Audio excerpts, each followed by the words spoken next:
¿Qué tal? ¿Cómo están, amables televidentes de Nativa Nos Conecta? Esto es Pulso Informativo. Estamos también en Radio Vital 91.1 FM en simultáneo, ¿verdad? Muy bien.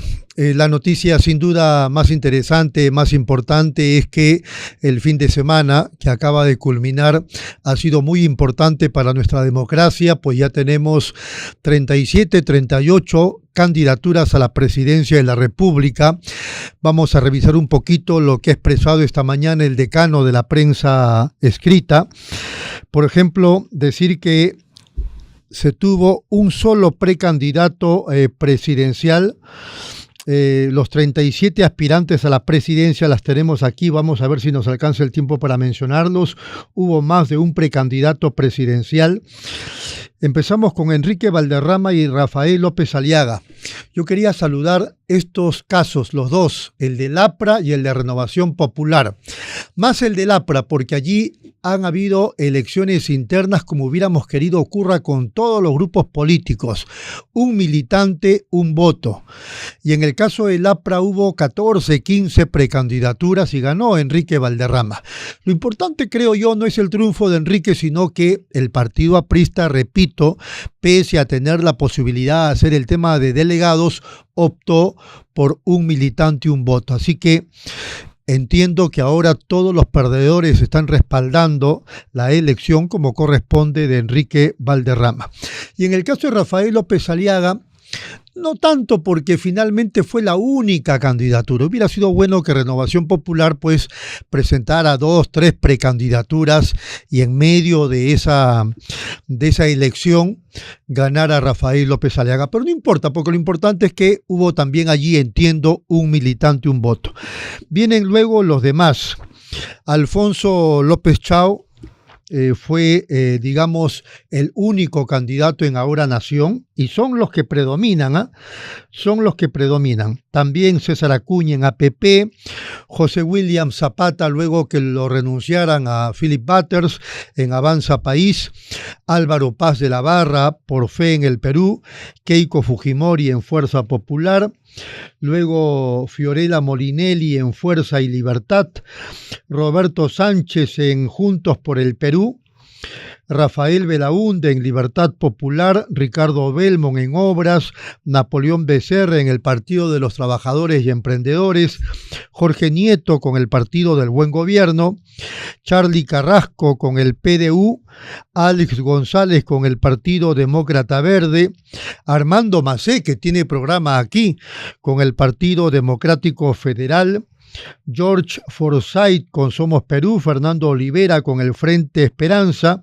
Carlos Álvarez con País para Todos, Herbert Kaller con el Partido Patriótico del Perú, Johnny Lescano con Cooperación Popular, Wolfgang Grosso con Integridad Democrática, Vladimir Cerrón, que está prófugo de la justicia, con Perú Libre, Francisco Díez Canseco con Perú Acción, Mario Vizcarra, el hermano del señor Martín Vizcarra, que está preso por Perú Primero, Carlos Spa con Sí Creo, Carlos Jaico con Perú Moderno, José Luna con Podemos Perú, Paul Jaimes con Progresemos, Rosario Fernández, que fue ministra de Justicia, ustedes deben acordarse, por Un Camino Diferente, Roberto Quiabra en el marco de la Alianza de Unidad Nacional, Alfredo Barnechea por Acción Popular.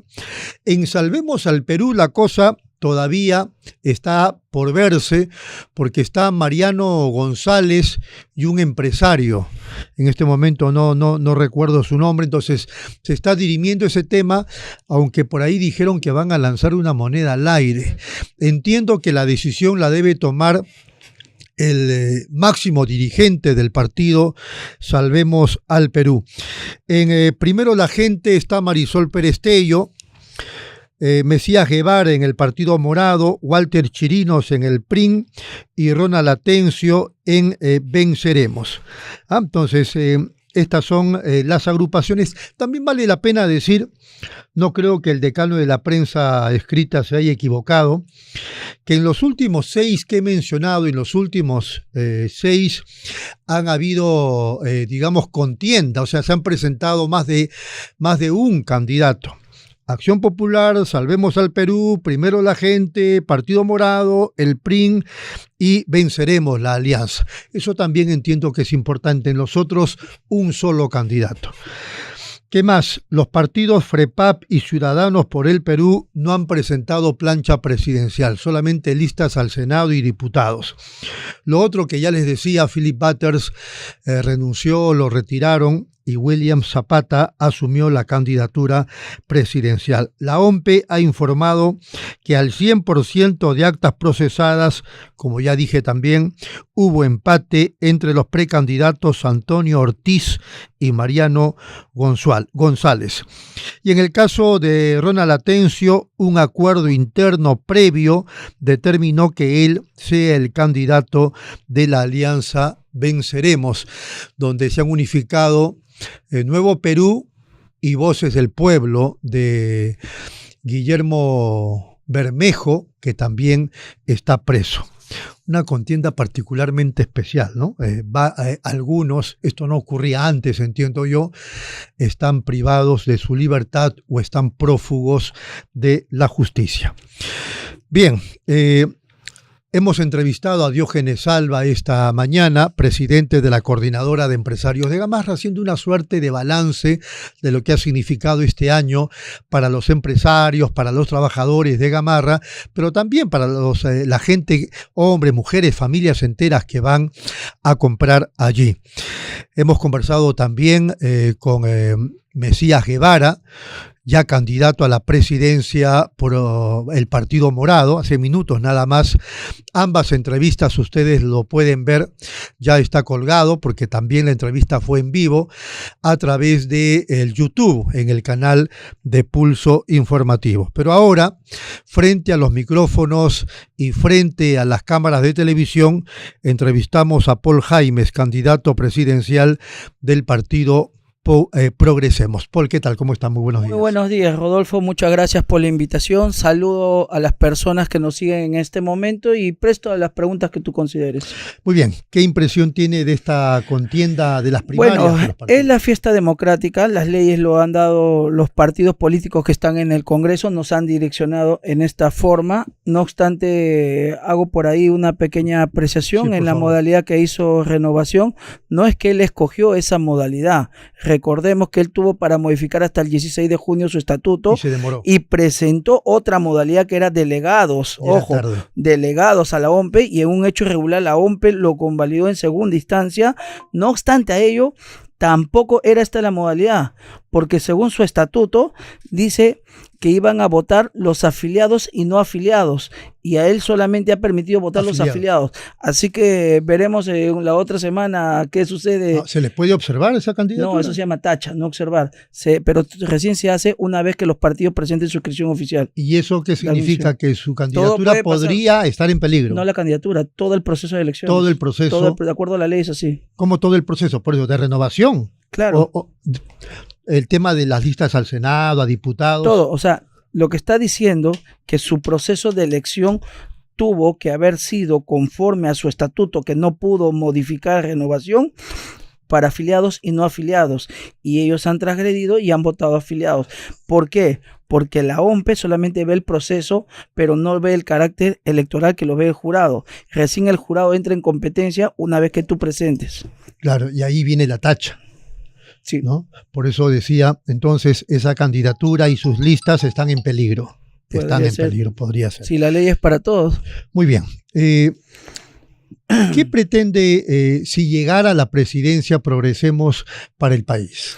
Bueno, en primer lugar, hemos dado un mensaje claro, transparente y sincero, que vamos en contra de una clase política que ya fracasó, que vamos en contra de todo este sistema, que no nos van a buscar naturalizar, que es parte de nuestra vida. Las personas no tienen por qué aceptar que estos delincuentes tomen por asalto el país, que nos extorsionen, que cierren nuestros negocios, que nos asesinen y exista la impunidad, y que esta Corte Interamericana no nos defienda. Por eso, primer acto político es que como primer mandatario voy a presentar la denuncia de retiro de la competencia de la Corte para que se aplique la pena de muerte en Perú. No le bajo a la agenda, no le bajo al temperamento, que ya lo he dicho en todos los medios y a nivel nacional. Allá los partidos políticos tradicionales que quieren seguir defendiendo a los delincuentes, para nosotros los delincuentes perdieron perdieron su derecho el día que perdieron su humanidad.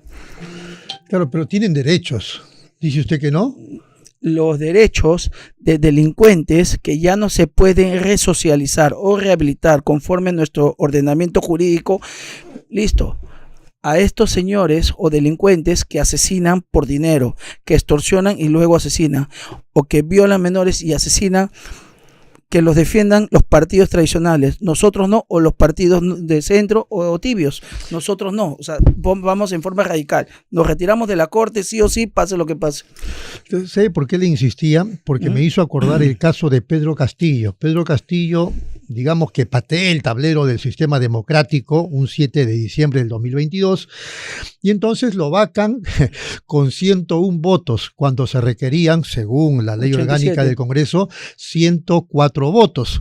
Entonces faltaban pues 101 frente a 104. No, Un ratito. Un ratito. Y entonces cuando los constitucionalistas han puesto el tema, digamos, en contexto, han dicho, bueno, sí, eran 104 votos, pero como él pateó la democracia, ya no importaba lo que dijera la ley orgánica y entonces bastaban los 101 votos, ¿no?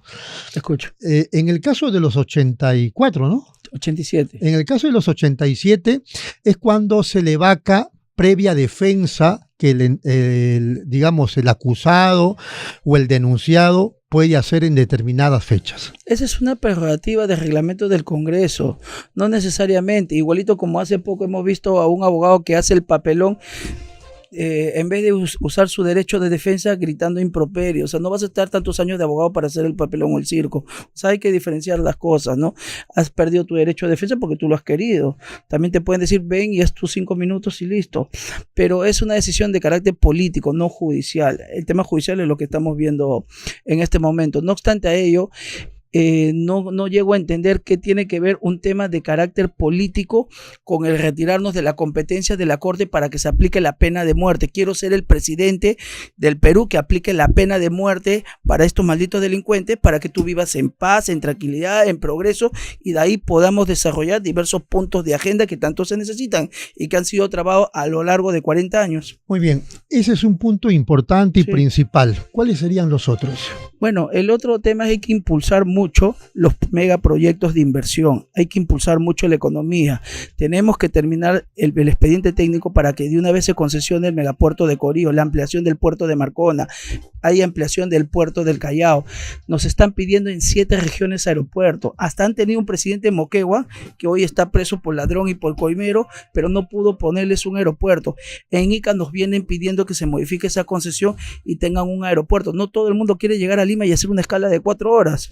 O sea, tenemos que usar el sentido común. En Huacho o Huaura también piden un aeropuerto.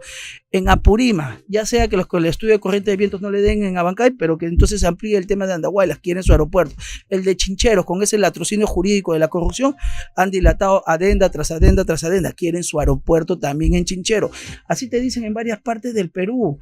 Entonces, ¿el progreso ha llegado para todos o no? Hay comunidades campesinas que quieren sacar sus productos al mercado y no tienen una carretera, y la trocha ya ni parece trocha, parece una zona de guerra. Hay muchos centros poblados que tienen más de 800 expedientes que quieren ser distritos y están trabados 10 o 15 años en la PCM y no los dejan ser distritos porque necesitan un presupuesto independiente para poder desarrollarse.